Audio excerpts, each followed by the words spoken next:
Hello everyone, Jackson here, back with another video. First and foremost, a big happy new year to everyone and welcome to my channel.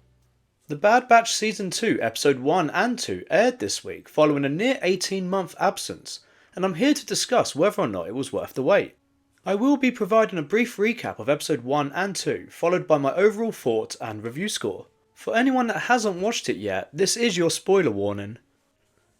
Episode 1 begins on an unknown tropical planet, where Clone Force 99, aka the Bad Batch, are completing what appears to be a fetch quest.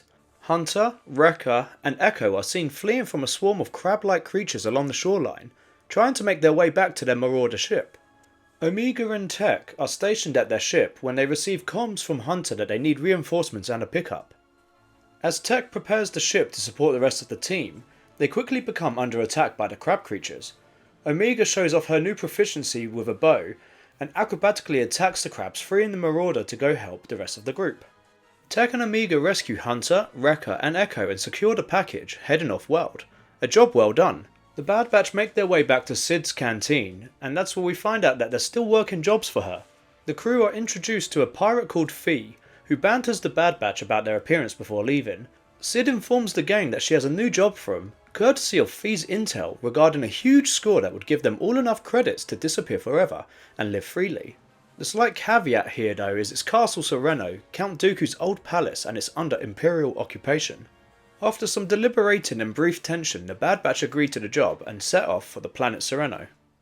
During hyperspace, Omega overhears Echo and Hunter talking, and we begin to see cracks forming in their relationship as Echo feels they should be doing more against the Empire and fighting them, not hiding, and blames Omega for ruining their lives.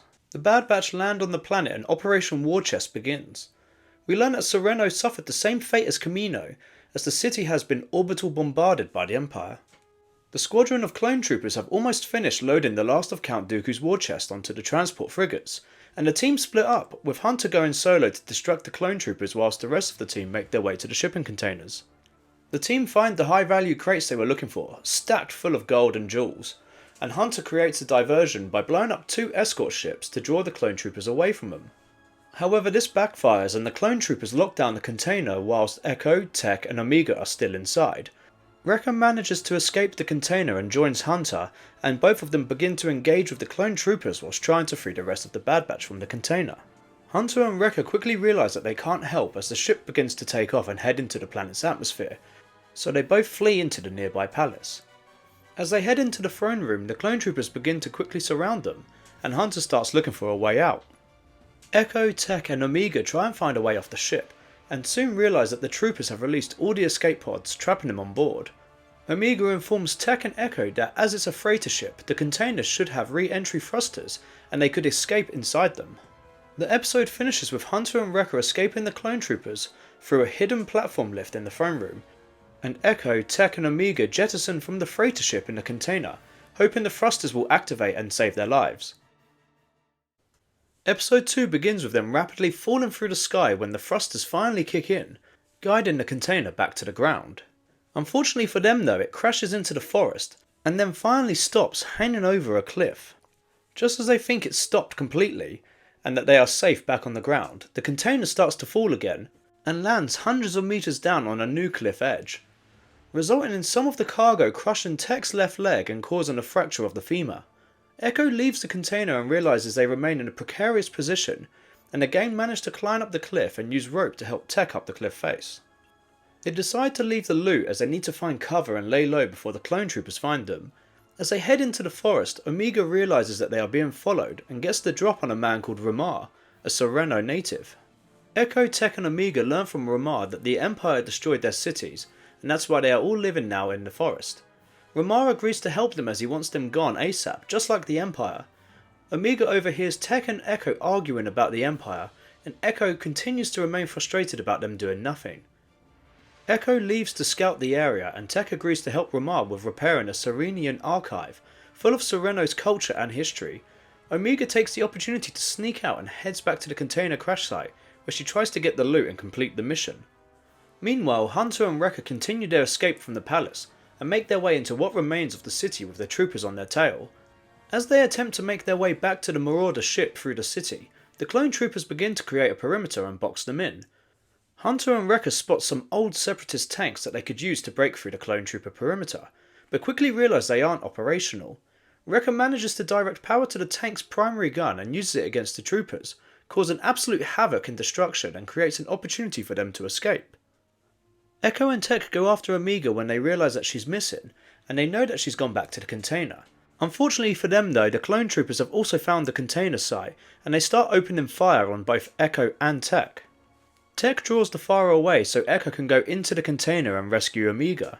Echo tries to convince Omega to leave the loot so they can escape, but Omega tells Echo that she overheard what he said to Hunter earlier in the ship, and that's why she's desperate for the loot to give them all a better life. As Wrecker and Hunter make it back to the Marauder, Hunter communicates with Tech, who sends their coordinates, and they make their way to them in the Marauder. Whilst Echo, Tech and Omega are waiting to be picked up by the Marauder, they soon become overwhelmed by the clone troopers, and that's when Ramar joins the fight and turns the tide. The Marauder finally arrives and the gang say goodbye to Ramar, who chooses to stay on his home world, and they leave the planet empty-handed. Omega and Echo have a heart-to-heart, and Echo tells Omega he is glad with the choices they made, and they make up.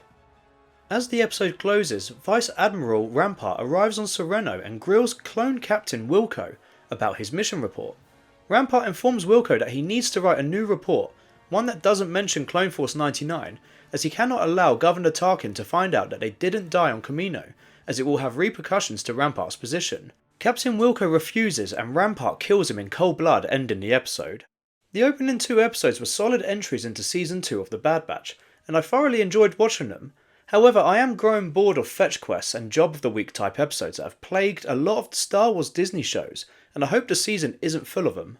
I was surprised to see tension already brewing between members of the Bad Batch this early on in Season 2, and I'm curious to see what happens next.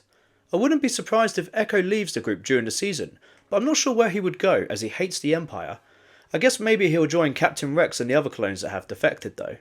I'm glad Omega is being developed as a character and becoming increasingly proficient in combat, instead of being a useless character that always needs protecting. It was a blast visiting Sereno, and anything to do with Count Dooku and the Clone Wars is always appreciated. The ending was cold and further prophesises the beginning of the end for the clone army, and just like in Andor, it's scary seeing how ruthless high-ranking Imperial officers can be for their quest for power. Overall, I would score the first 2 episodes a 7 out of 10, and I look forward to tuning in next week. Let me know in the comments below whether or not you enjoyed the first 2 episodes, and what did you think about the ending? As always, if you enjoyed this video then please consider dropping it a like, and subscribing to my channel for more content. We smashed the last goal of reaching 20 subs and we're now on the journey to 50. It honestly means the world to me and I highly appreciate anyone that interacts with my channel. As always, I hope to see you next time.